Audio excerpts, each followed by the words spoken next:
Boa noite, queridos irmãos e irmãs. Vamos abrir a palavra no Evangelho de Lucas, capítulo 7.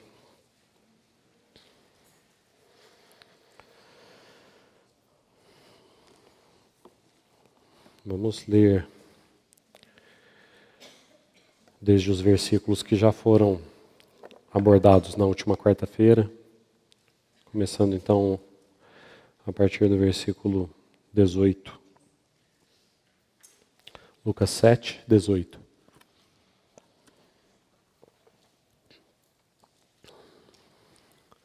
Todas essas coisas foram referidas a João pelos seus discípulos.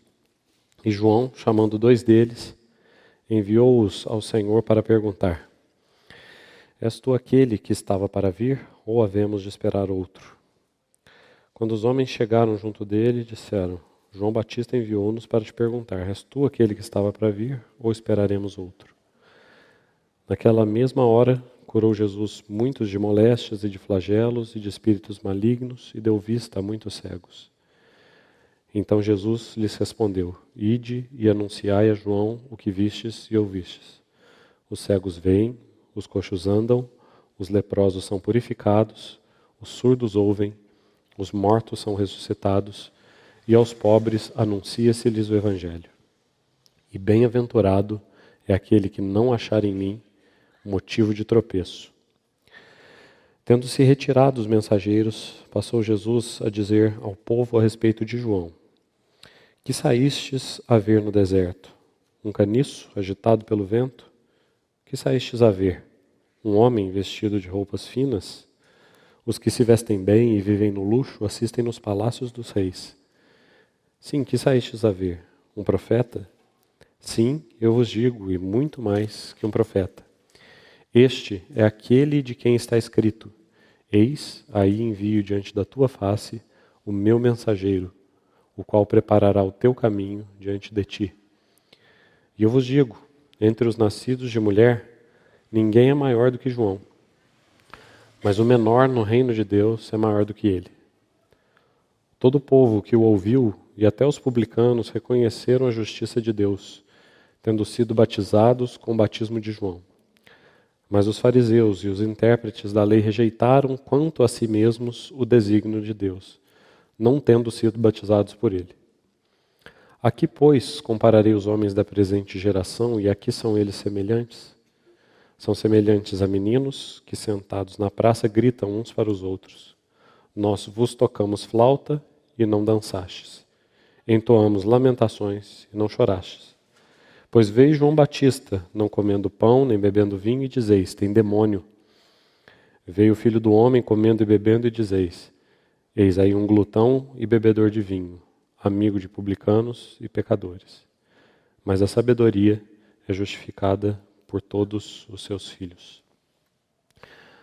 Vamos ter mais um tempo de oração.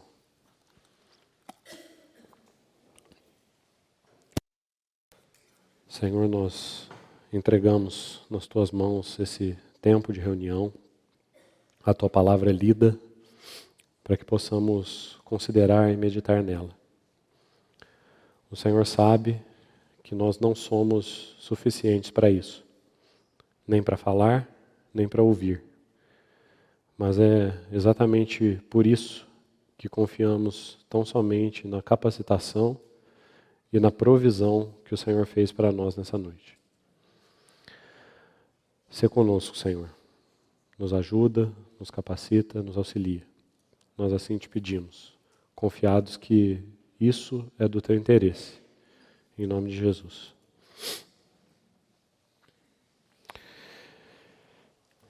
Irmãos, esses 2 trechos combinados, eles deveriam produzir em nós um tremendo senso de inadequação. Nós estamos testemunhando aqui nesses versículos de Lucas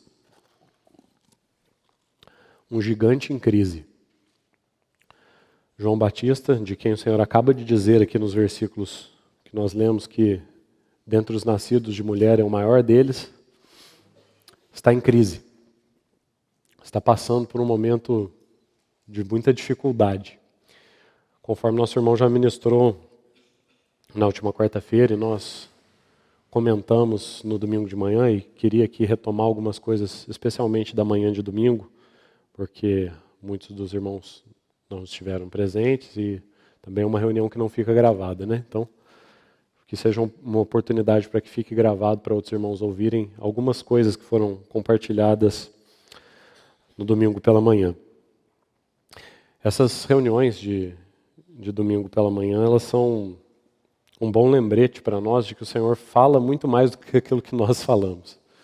Todos os irmãos que ministram aqui nesse púlpito têm essa experiência, que ao ouvir, ao compartilhar dos demais irmãos na manhã de domingo, o Senhor falou muito mais do que nós, graças a Ele por isso. Então, retomando algumas coisas que foram compartilhadas nessa manhã de domingo, nós podemos ver ali, nos lembrar de que grandiosa crise esse gigante de Deus chamado João Batista estava passando. Ele estava preso, conforme já foi ministrado na última reunião. Então ele manda fazer essa pergunta a Jesus.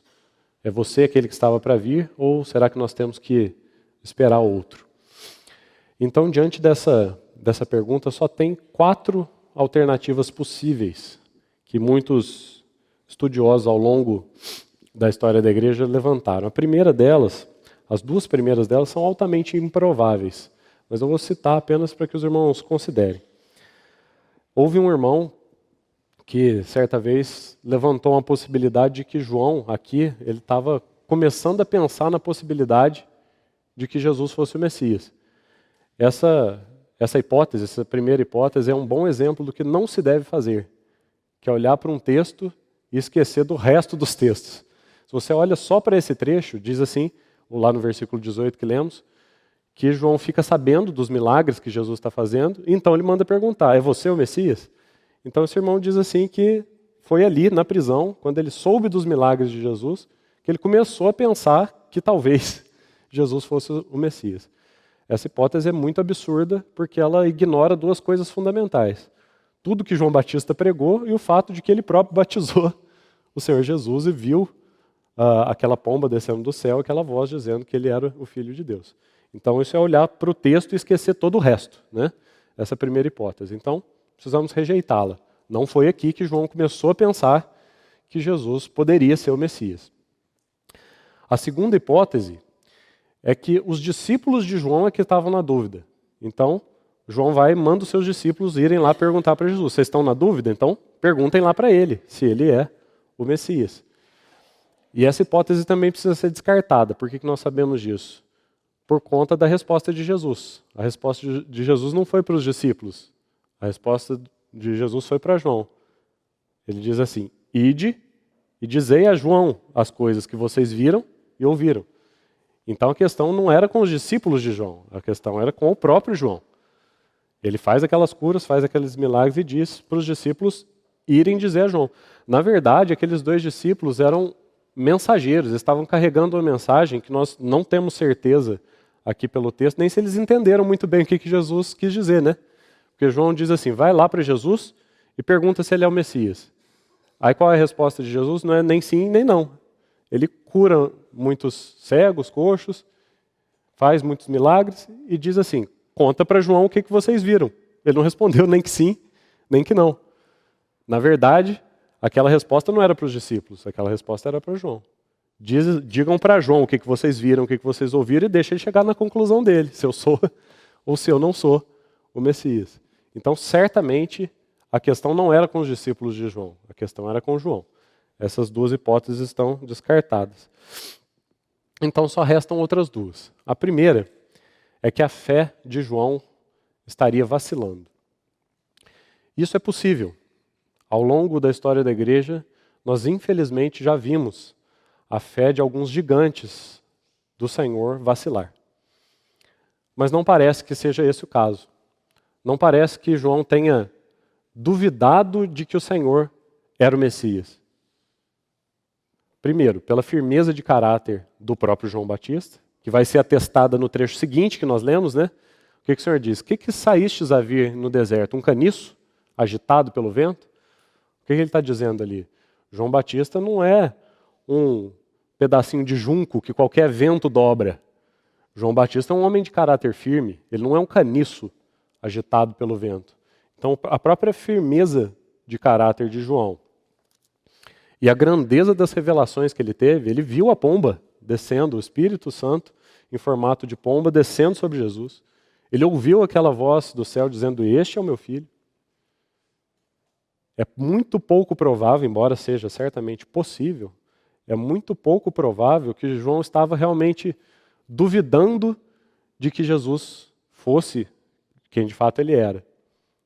Então por que é que ele pergunta: "És tu aquele que estamos esperando ou temos que esperar outro?" Então por que ele pergunta assim, se a dúvida dele não é se Jesus é ou não é o Messias?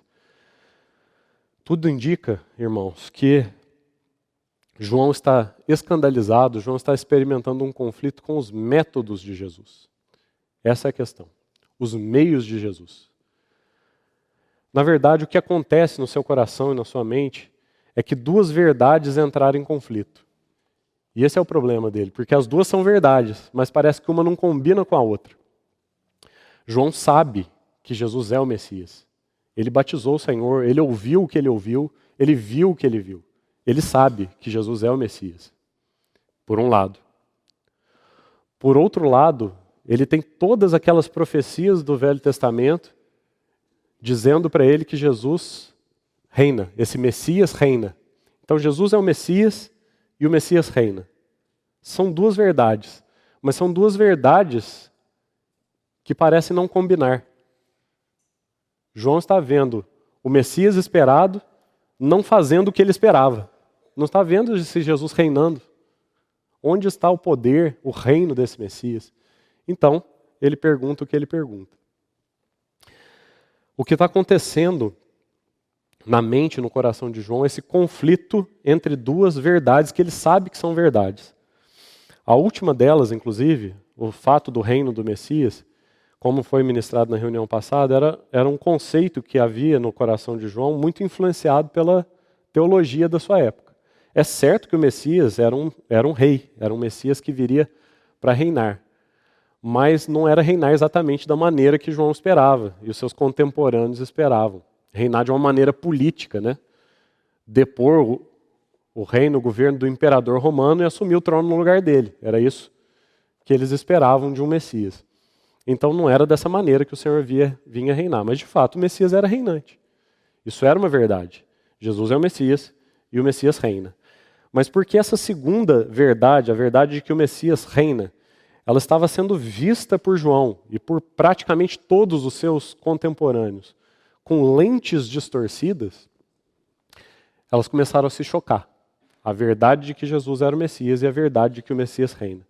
Porque uma das verdades estava sendo vista com lentes distorcidas, essas verdades se chocavam. Então, João não entendia como que aquelas duas coisas poderiam andar juntos. João não entendia os métodos de Jesus. Aqui cabe para nós uma primeira advertência importante. Nós precisamos ter em mente. Cuidado com as lentes com que nós observamos as verdades de Deus. Porque a verdade de que o Messias reina é uma verdade, mas não reina do jeito que eles achavam que ia reinar. Então, esse reino, essa ideia que eles faziam de reino estava sendo influenciada por algo que nós podemos chamar de o espírito da época. Como todo mundo naquela época, naqueles dias, pensavam assim, então João também passou a pensar, e os discípulos de Jesus também pensavam. Aquele era o pensamento corrente. Cuidado, irmão. Nós podemos ser muito mais influenciados, se o próprio João Batista foi, nós muito podemos ser influenciados, muitas vezes de forma inconsciente, pelo espírito da nossa época. Nós somos criaturas do nosso tempo. Nós somos homens do nosso tempo. Por mais que pensemos que não somos influenciáveis, nós somos sim. As ideias correntes dos nossos dias, elas podem, e muitas vezes de forma despercebida, formar conceitos errados em nós. De fato, foi o que aconteceu com João Batista. A ideia dos seus dias começou a distorcer o que ele entendia pelo reinado do Messias. E outra lente Outra lente distorcida que estava diante dos olhos de João Batista eram as circunstâncias que ele próprio estava passando. Ele estava preso. Ele diz de si mesmo que ele era o amigo do noivo. Como é que o noivo pode ter chegado, o Messias pode ter chegado, e o amigo do noivo está apodrecendo na cadeia? Como é que é possível? Então, as circunstâncias que ele estava vivendo e o pensamento corrente na sua época distorceram as lentes de João. E ele então começou a olhar para essa verdade de que o Messias reina de uma forma inadequada. E essa verdade então não combinava com aquela outra verdade de que Jesus era o Messias, e elas começaram a se chocar. Isso, no universo da música, isso tem um nome. Quando você tem dois sons, não tem nenhum problema com nenhum dos dois. Nenhuma das notas está desafinada. São dois sons corretos, são duas notas afinadas. Mas elas parecem que elas não combinam, parece que elas se chocam. Isso na música se chama dissonância. Dois sons afinados, corretos, mas parece que eles se chocam. Parece que eles não combinam. E essa dissonância, então, tomou o coração de João. Mas é interessante que um compositor sabe perfeitamente como manejar as dissonâncias. E sempre que alguém está compondo uma harmonia, então aparece aquela dissonância, aqueles sons que se chocam, aquilo cria uma tensão. Mas toda tensão na música ela é levada a uma resolução. Sempre que há uma dissonância, um conflito, um choque entre dois sons, cria-se uma tensão. Mas essa tensão é criada e logo em seguida ela é resolvida. E isso na música se chama uma resolução na tônica. Sempre que você cria uma dissonância, aquela dissonância cria uma tensão e essa tensão se resolve na tônica. Sabe qual é a tônica da palavra de Deus? Não só desse evangelho de Lucas, mas a tônica de toda a palavra de Deus. Há poucas semanas atrás, numa reunião de domingo, nós estávamos nos lembrando de um irmão chamado William Scroggie, que ele escreve uma obra em 3 volumes, imensa, chamada O Descortinar do Drama da Redenção. E esse irmão diz assim, que a palavra de Deus não é uma coletânea de 66 livros dispersos que alguém resolveu ajuntar. Toda a palavra de Deus, esses livros, que aparentemente são de várias autorias, eles têm uma autoria só. A autoria do Senhor. E a tônica de todos esses livros, a nota principal, aquele fio condutor da melodia que vai de Gênesis até Apocalipse, essa nota é a pessoa e obra do Senhor Jesus. Gênesis fala do Senhor Jesus e Apocalipse fala do Senhor Jesus. Lá em Gênesis, ele é o cordeiro prometido, o cordeiro tipificado, o cordeiro lá de Abraão e Isaac. Lá em Apocalipse, ele é o cordeiro entronizado, aquele que já morreu, ressuscitou e agora está no trono. Jesus é a tônica de Gênesis até Apocalipse. Então toda essa tensão que é criada, todo esse conflito que é criado entre esses sons que não combinam na mente e no coração de João, ele vai se resolver. Ele vai se resolver na tônica. Quem é a tônica? A pessoa e obra de Jesus. É por isso que Jesus respondeu como respondeu. João pergunta, é você ou temos que esperar outro? Qual que é a resposta do Senhor? Ele imediatamente começa a fazer tudo que ele já vinha fazendo até ali. Você se lembra de como começa o versículo 18? Olha aí para a sua Bíblia. O versículo 18 começa com os discípulos de João indo contar para João, lá na prisão, lá no cárcere, o que Jesus estava fazendo. Aí João então manda perguntar para Jesus se ele é o Messias ou se tem que esperar outro. E aí como que Jesus responde? Ele faz exatamente as mesmas coisas que lá no versículo 18 os discípulos de João já tinham contado para ele. Ou seja, quando Jesus responde assim, vão lá dizer para João o que vocês viram e ouviram, eles não ouviram e viram nada diferente do que Jesus já estava fazendo. Ele fez as mesmas coisas. Curou os cegos, curou os coxos, né? Os cegos veem, os coxos andam, os leprosos são purificados e aos pobres se anuncia o Evangelho de Deus. O Evangelho do Reino de Deus. Então, Jesus não fez nada de diferente, ele não manda os discípulos relatarem nada de diferente. Como quem diz assim, o que o Senhor Jesus está mandando dizer a João? João, você está escandalizado com os meus métodos? Você acha que o Messias deveria agir de uma forma diferente do que você esperava? Você acha que os métodos do Messias deveriam ser os métodos de um conquistador? De alguém que chegasse colocando o reino do Império Romano abaixo e subindo no trono? É assim que você acha que o Messias deveria agir? João, esse não sou eu. Este não sou eu. Você está escandalizado, você está tropeçando nos meus métodos. Esses não são os meus métodos, essa não é a minha maneira. A minha maneira, o meu jeito, o jeito do Messias é esse aqui, ó. Esse aqui que você já sabia. Esse aqui que você já viu. Os cegos veem, os coxos andam. O meu reino será estabelecido nessa terra por meio da misericórdia. É por meio da misericórdia que eu vim estabelecer o meu reino. Você está escandalizado dos meus métodos, mas essa é a minha maneira. Então guarde isso no seu coração, isso são algumas das coisas que nós partilhamos no domingo pela manhã. Guarde isso no seu coração, porque isso vai ser importante para nós concluirmos lá com o último versículo do trecho que lemos, o versículo 35. A sabedoria é justificada pelos seus filhos. Então lembre-se disso. A resposta de Jesus para João Batista é: você não está entendendo os meus métodos. Você está escandalizado com a minha maneira, com o meu modo. Mas pode ter certeza, esse é o método do Messias. Você acha que é de outro jeito, mas o meu jeito é assim. Confie, confie nisso. E graças ao Senhor, porque João, após receber essa resposta, ele se aquieta. Né? Então, nós podemos perceber que realmente a questão dele não era se Jesus era mesmo o Messias ou não. Ele estava escandalizado com os métodos de Jesus, mas após ouvir essa resposta, João se aquieta, não diz mais nada. Então nós podemos testemunhar que todo aquele conflito, toda aquela dissonância se resolveu no seu coração. Por quê? Porque ele fez a coisa certa. Quando essas dissonâncias, quando esses conflitos começaram a se levantar na sua mente, no seu coração, ele levou esses conflitos aos pés de Jesus. E porque ele levou as suas perguntas, as suas inquietações ao Senhor, as suas dúvidas foram respondidas. E porque elas foram respondidas, ele se aquietou. Graças ao Senhor por isso. Então lembre-se disso. A questão de João era com os métodos, era com a maneira de Jesus. Então como que Jesus responde? Os meus métodos, as minhas obras, a minha maneira é uma revelação do meu caráter. Lembre-se sempre disso, irmão. Porque Jesus, como resposta a João, fez muitos milagres. E nós temos uma tendência a pensar que os milagres que Jesus fez e que ficaram registrados aqui nos evangelhos para nós, eles são demonstração de poder. De fato eles são.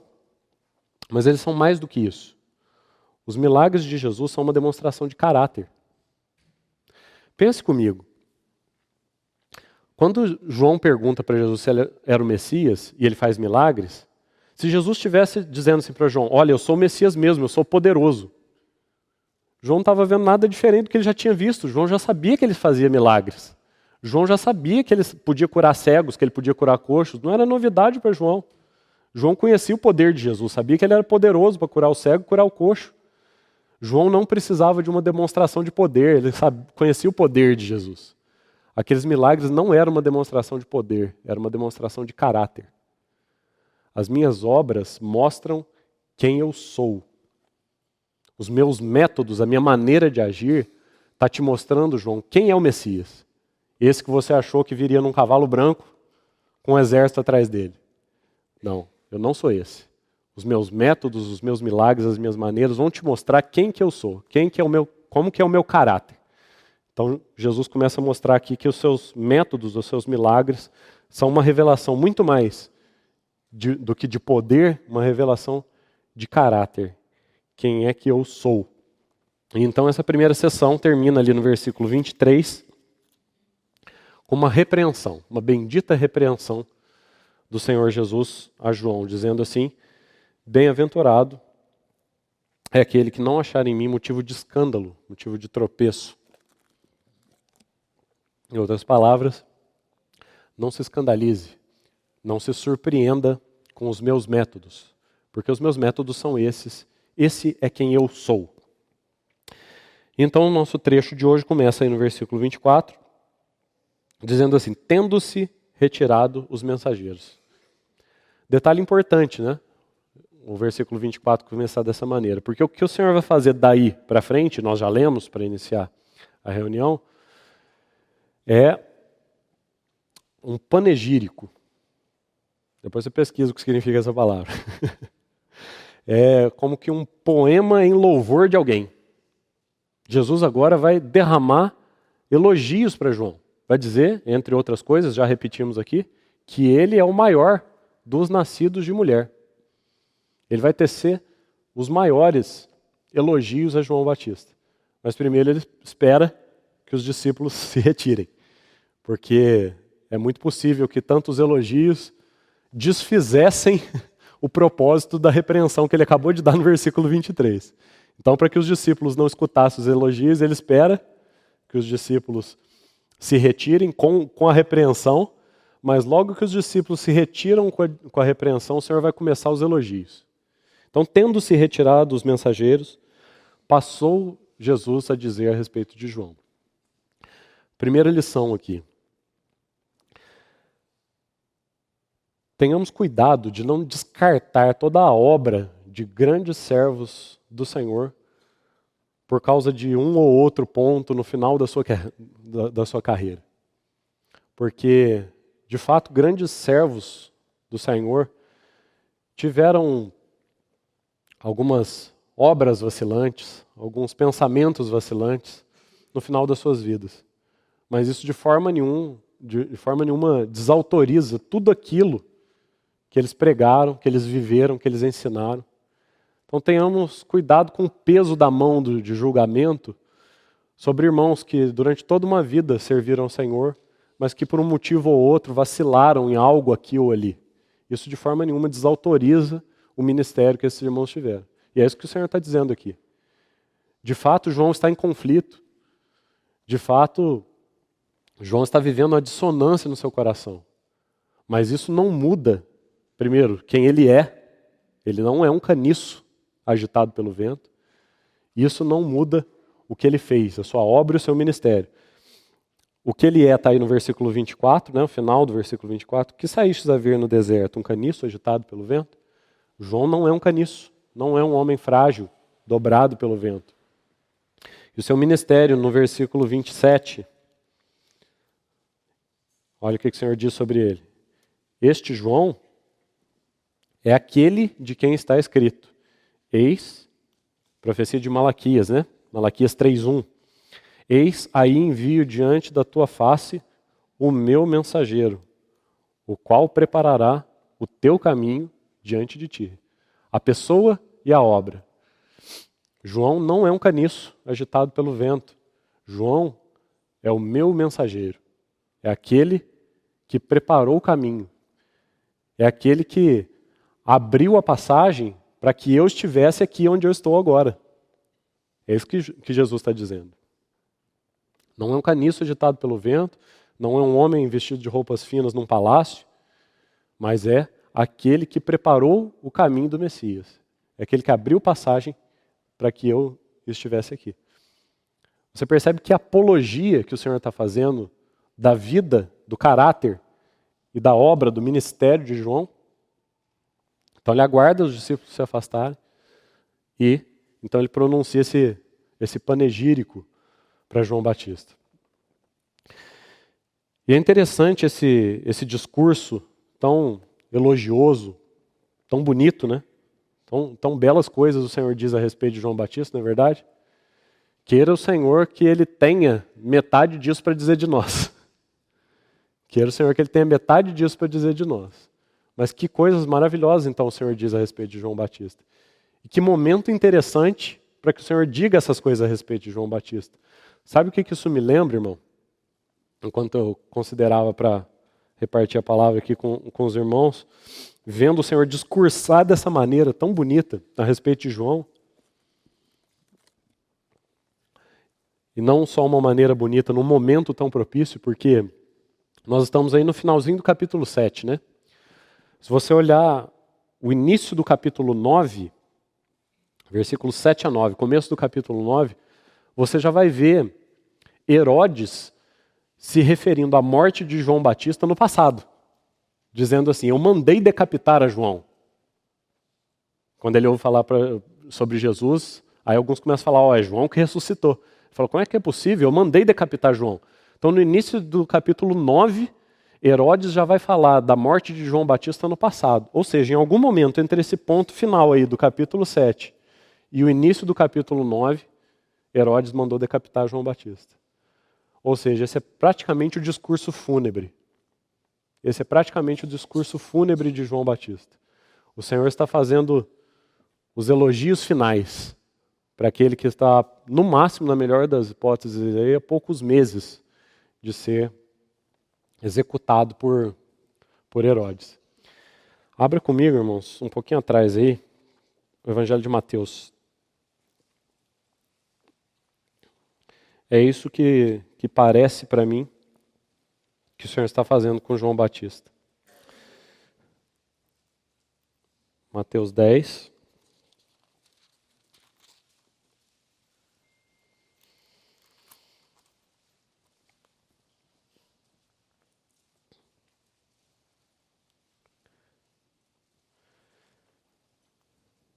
Trinta e 33. Mateus 10, 32 e 33. Portanto, todo aquele que me confessar diante dos homens, também eu o confessarei diante de meu Pai que está nos céus. Mas aquele que me negar diante dos homens, também eu o negarei diante de meu Pai que está nos céus. Apocalipse,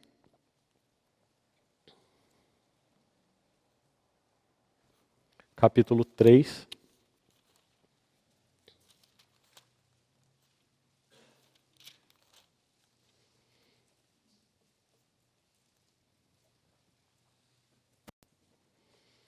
Apocalipse 3, carta à igreja em Sardes.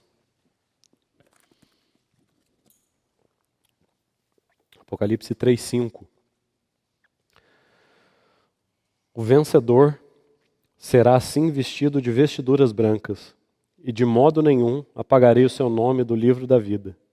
Pelo contrário, confessarei o seu nome diante de meu Pai e diante de seus anjos. Que momento apropriado para o Senhor fazer tantos elogios a respeito de João, né? É como se diante daqueles homens, diante daquela geração que estava ouvindo ao Senhor, é como se o Senhor estivesse vestindo a João de vestiduras brancas e confessando o nome de João, que tinha passado toda a sua vida e o seu ministério confessando o nome de Jesus. Agora Jesus estava confessando o nome de João na frente de todas aquelas pessoas e diante do Pai que está nos céus. Porque João não o negou e nem se envergonhou dele durante todo o seu ministério, durante toda a sua vida, durante toda a sua carreira. Agora Jesus confessava o nome de João diante daquela geração e diante do Pai. Graças ao Senhor por isso. Voltando ao nosso texto, em Lucas 7.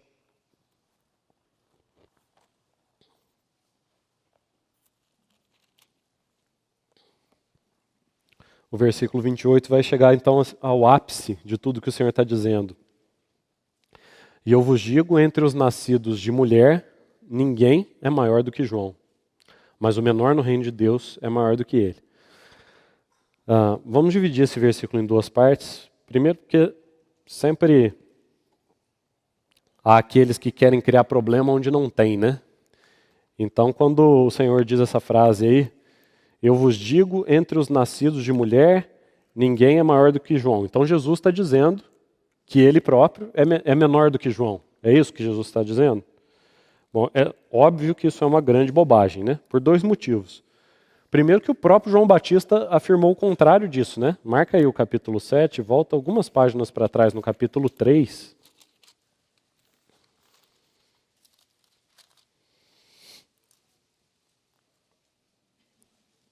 Volta algumas páginas aí no capítulo 3 e olha para o versículo 16.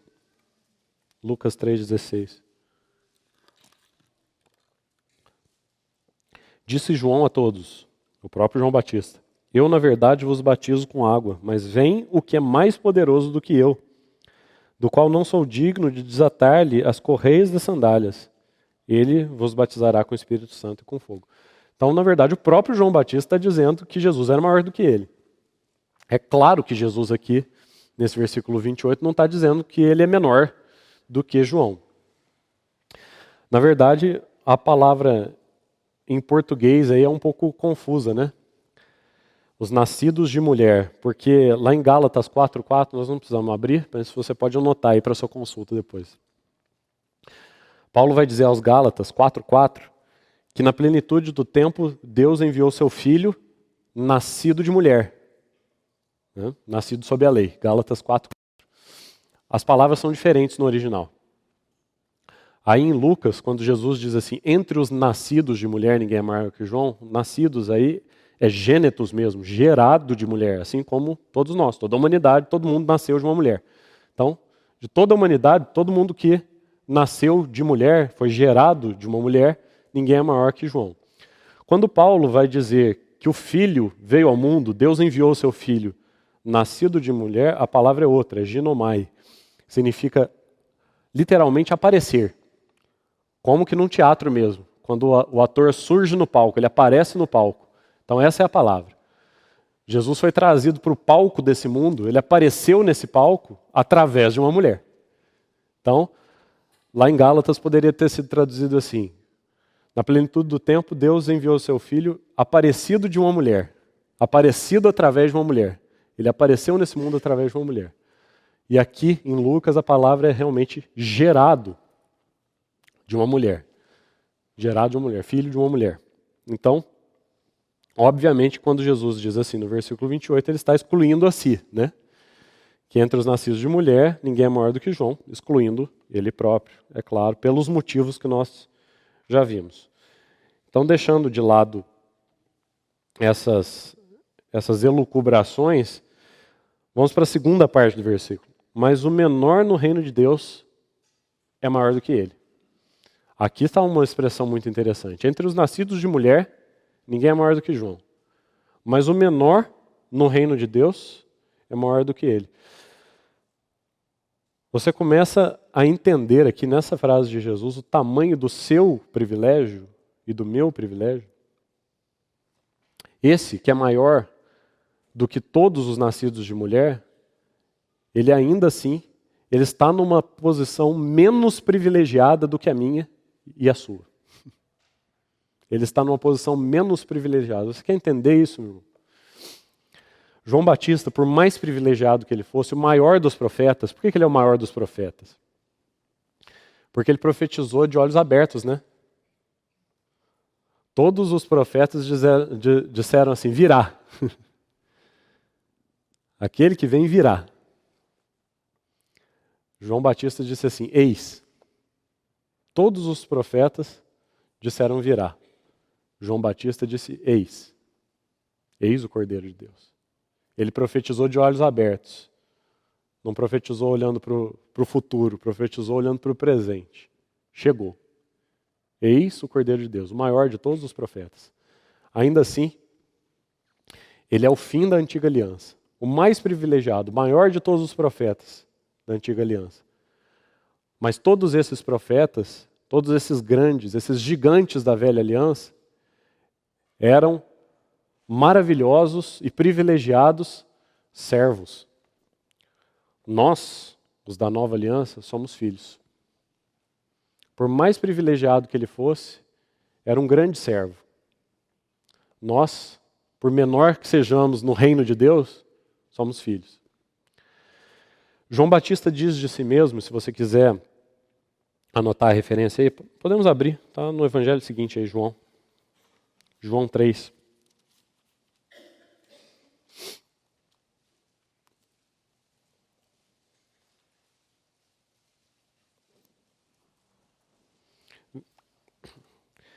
Veja que maneira interessante João Batista tem para referir-se a si mesmo.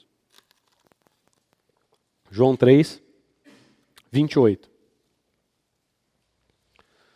Vós mesmos sois testemunhas de que eu vos disse, eu não sou o Cristo, mas fui enviado como seu precursor. O que tem a noiva é o noivo. O amigo do noivo, que está presente e o ouve, muito se regozija por causa da voz do noivo, pois esta alegria já se cumpriu em mim. Ele ouviu a voz do noivo e ele chama a si mesmo de quê?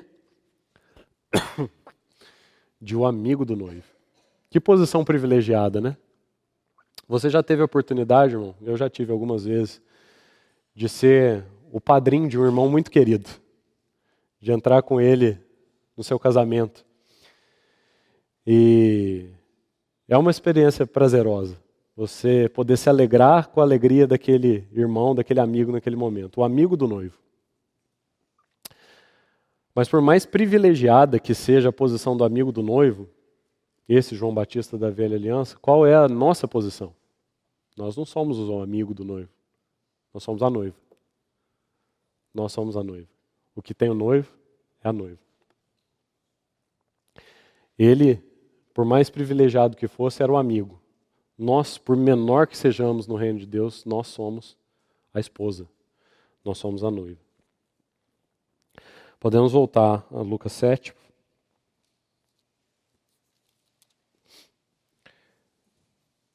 Versículo 29. Então penso que está claro para nós porque que o menor no reino de Deus é maior do que ele. Versículo 29 continua. Todo o povo que o ouviu e até os publicanos reconheceram a justiça de Deus, tendo sido batizados com o batismo de João. Vamos ler isso aqui de uma outra forma, para ver se isso nos ajuda a clarear o sentido dessa passagem. Todo o povo que o ouviu, até os publicanos, reconheceram que Deus dizia a verdade sobre eles.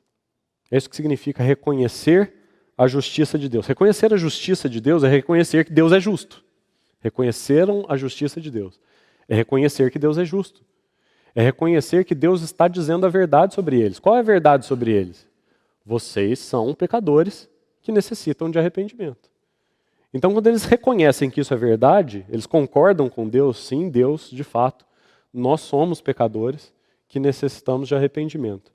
O que eles fazem? O que está depois da vírgula aí? Tendo sido batizados com o batismo de João. Qual era o batismo de João? Batismo de arrependimento. Arrependei-vos, porque está próximo o reino de Deus. Então, quando aquele povo se arrependeu e por isso foi batizado, o que eles estão reconhecendo de boca e de prática, né, a respeito de Deus? Reconhecendo a justiça de Deus. Reconhecendo que aquilo que Deus disse sobre eles é verdade. Então lembre-se disso, irmão, porque nesse próximo domingo, pela manhã, alguns irmãos irão passar pelas águas. Quando você vê aqueles irmãos entrando na água e dando um testemunho, uma das muitas coisas que está sendo testemunhada ali é arrependimento. Uma das muitas coisas que está sendo testemunhada ali é arrependimento. E arrepender-se significa concordar com Deus. Colocar-se ao lado de Deus contra mim mesmo. Dizer, Senhor, é verdade o que o Senhor diz sobre mim. É verdade o que a palavra diz sobre mim. Eu sou isso aqui que o Senhor está dizendo. E então eu me arrependo. E porque eu me arrependo, eu dou este testemunho de que não sou mais eu quem vive, mas Cristo vive em mim. Essa é a única solução. Essa é a única maneira. Esse é o único resgate para um pecador como eu. Essa é a única solução para mim. Não vivo mais eu. Eu entro nessas águas e aqui eu sou sepultado com Cristo. Mas eu levanto delas e sou ressuscitado com Cristo. Não mais eu, mas Cristo vive em mim. Então aqueles que receberam o batismo de João, eles davam esse testemunho prático com a atitude deles. Eles reconheceram a justiça de Deus. Reconheceram que Deus dizia a verdade a respeito deles. Mas os fariseus, continua o versículo 30.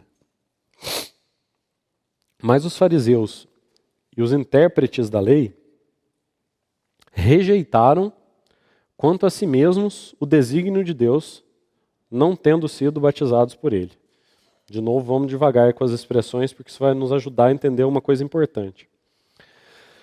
Os fariseus e os intérpretes da lei rejeitaram quanto a si mesmo o desígnio de Deus. Uma outra maneira igualmente correta de ler essa tradução seria assim, ó. Tornaram sem efeito, eles rejeitaram aí, tornaram sem efeito quanto a si mesmo o propósito, ou o desígnio, como está aí na sua versão provavelmente, o propósito de Deus. Então, rejeitaram quanto a si mesmos o desígnio de Deus, ou podemos ler assim, tornaram sem efeito quanto a si mesmo os propósitos de Deus. Você percebe o quanto essa frase é clareadora para nós? Porque os propósitos de Deus, irmãos, eles são eficientes neles mesmos. Os propósitos de Deus jamais podem ser frustrados. Aquilo que Deus planejou vai se cumprir. Mas a chave para o entendimento disso aí está entre as duas vírgulas aí. Quanto a si mesmos. Enquanto eu meditava nesse versículo, sabe qual foi a ilustração que me veio à mente? O Salmo 116, marca aí Lucas 7, vamos lá. Salmo 116, tem uma expressão que é muito conhecida dos irmãos.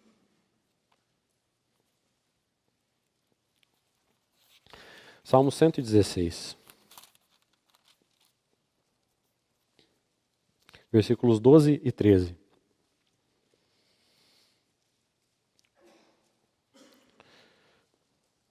Salmo 116, 12 e 13. Que darei ao Senhor por todos os seus benefícios para comigo? Tomarei o cálice da salvação e invocarei o nome do Senhor. Essa expressão é muito conhecida dos irmãos. Tomarei o cálice da salvação. O que é que eu posso fazer? Como é que eu posso retribuir o que o Senhor fez por mim? Eu não tenho nada para fazer. Eu preciso apenas tomar do cálice da salvação. Eu não posso, nada que eu fizer é capaz de retribuir o que Deus fez por mim. Então, o que eu darei ao Senhor por tudo que Ele tem feito? Tomarei o cálice da salvação.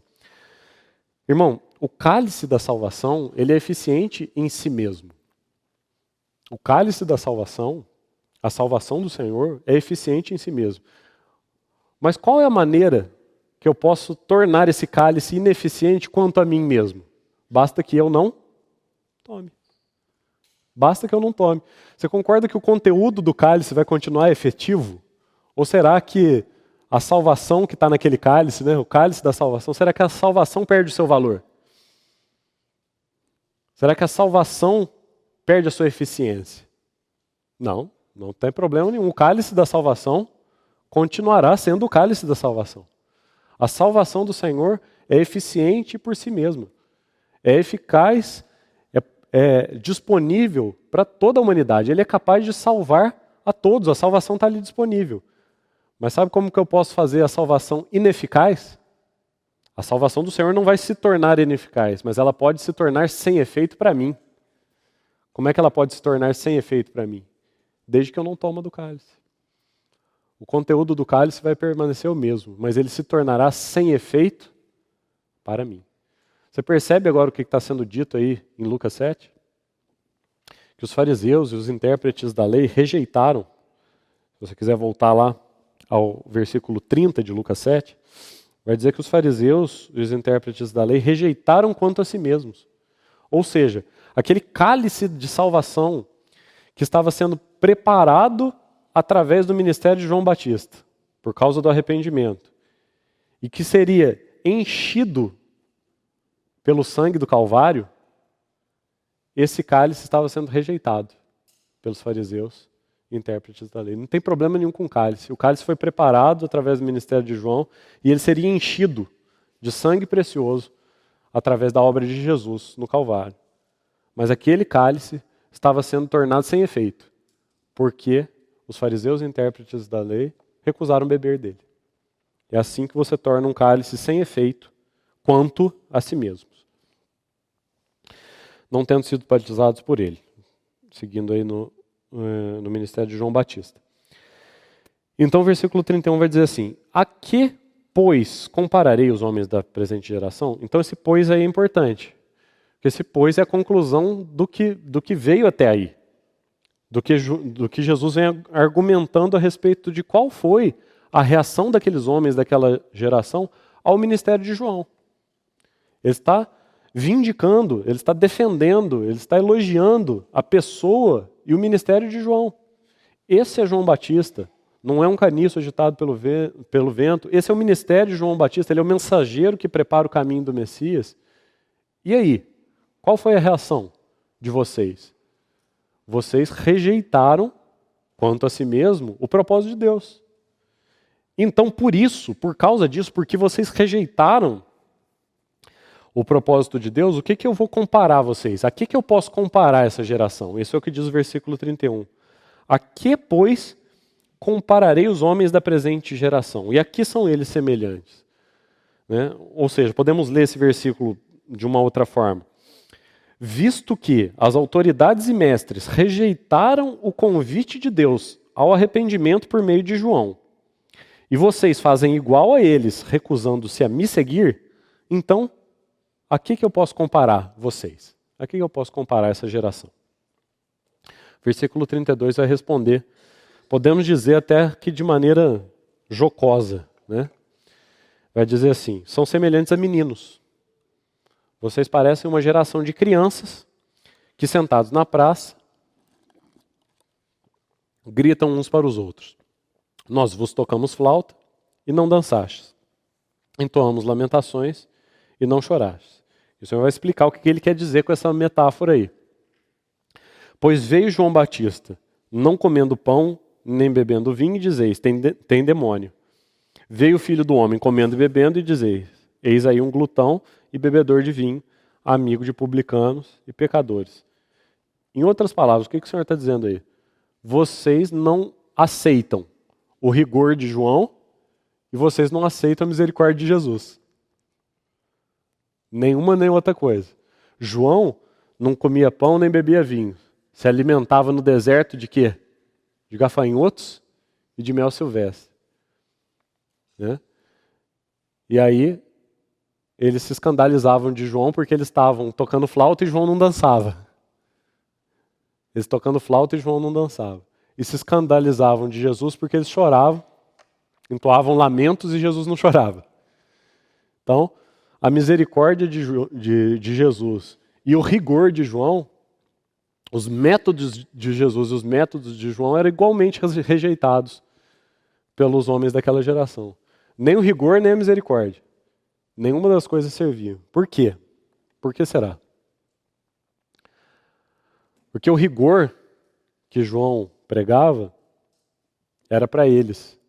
E a misericórdia que Jesus pregava era para os publicanos e para os pecadores. E eles queriam a flauta para eles e o choro para os outros. Eles queriam a flauta para eles e o choro para os outros. É por isso que eles discordavam dos métodos de João e dos métodos de Jesus. Nenhum dos dois servia. O rigor de João era para eles e a misericórdia de Jesus era para os pecadores. Eles queriam o contrário. Então, eles não aceitavam nem o rigor, nem a misericórdia. Mas, e é assim que conclui o versículo 35, mas a sabedoria é justificada por todos os seus filhos. O texto paralelo de Mateus 11 vai dizer assim, a sabedoria é justificada pelas suas obras. Ou a sabedoria é justificada pelos seus filhos, conforme está aí em Lucas. Então, como é que Jesus conclui o raciocínio deles? Veio João com o rigor e vocês não aceitaram, não entenderam. Eu vim com a misericórdia, me compadecendo dos pecadores, dos publicanos, de todos aqueles que se arrependeram. Eu tive misericórdia, eu tive compaixão de todos que se arrependeram, e vocês também não ficaram satisfeitos com isso. Vocês não estão satisfeitos com o juízo e o arrependimento de João e não estão satisfeitos com a misericórdia e a compaixão de Jesus. Mas a sabedoria será justificada pelos seus frutos, ou pelos seus filhos, ou pelas suas obras. Você percebe que o capítulo 7 está chegando ao fim de uma maneira muito parecida com o capítulo 6? No capítulo 6 aí, falta duas páginas, ou uma página talvez, entre os versículos aí 43 e 45 do capítulo 6, você se lembra sobre qual assunto Jesus estava discutindo com os fariseus? Árvores e os seus frutos. Árvores e os seus frutos.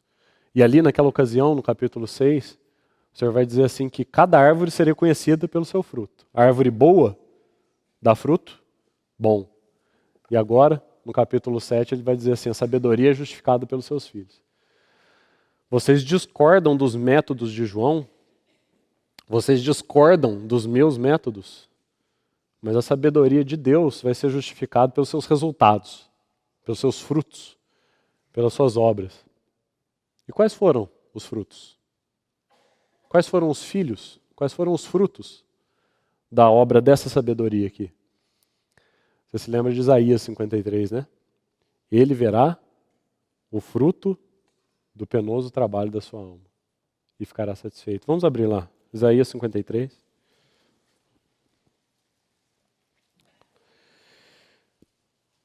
Vamos encerrar com esse texto, Isaías 53.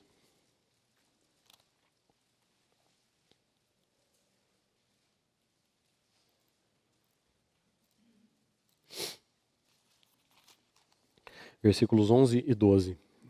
Ele verá o fruto do penoso trabalho de sua alma e ficará satisfeito. O meu servo, o justo, com o seu conhecimento, olha aí os frutos, olha os filhos da sabedoria do versículo 35 lá de Lucas. O meu servo, o justo, com o seu conhecimento, justificará a muitos, porque as iniquidades deles levará sobre si. Por isso, eu lhe darei muitos filhos, muitos frutos, como a sua parte, e com os poderosos repartirá ele o despojo. Porquanto derramou sua alma na morte, foi contado com os transgressores, contudo levou sobre si o pecado de muitos, e pelos transgressores intercedeu. Esses são os filhos, esses são os frutos, lá de Lucas 7, 35. Vocês discordam dos meus métodos? Esperem para ver. Esperem para ver. A sabedoria será justificada pelos seus filhos. E graças ao Senhor, porque nessa noite esse local está cheio deles. A sabedoria foi justificada pelos seus filhos, pelos seus frutos. Os métodos de Jesus, a maneira de Jesus, tão questionada pelos homens daquela geração, e inclusive pelos desta geração, a maneira do Messias, que tantos julgavam ser um método inadequado, pois bem, a sabedoria é justificada pelos seus frutos. Os métodos do Messias produziram seus resultados, e os resultados estão aqui, graças ao Senhor. Nós somos os frutos da sua divina e eterna sabedoria.